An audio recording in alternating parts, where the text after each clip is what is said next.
Vítám vás u mého prvního random vlogu a je to vlastně, jsem tady na projížďce s kámošem a prostě jeli jsme se jen tak z prdele projet, protože jsme neměli co dělat a hrát se nám nějak nechtělo, takže asi tak no.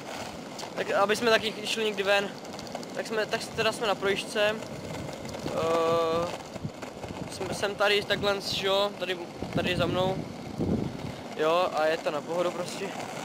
Jedeme si to, frčíme si to.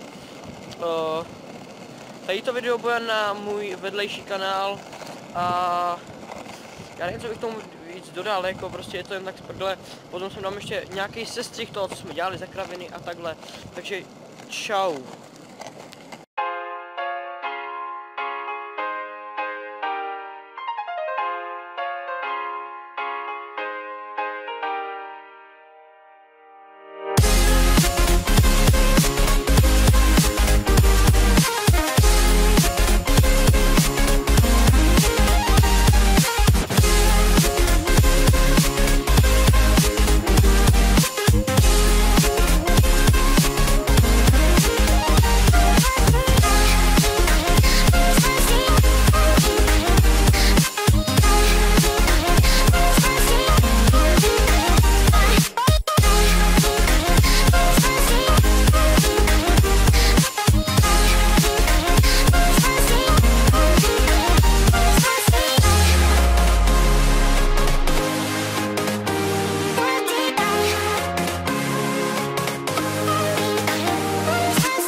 Takže lidi, doufám, že se vám tady to video líbilo, bude to jenom takový sestřih, takže já myslím, že se můžeme rozloučit, no tady už debil, vole, za mnou skáže zase, tak tady je světlo, takže někdy příště, čau.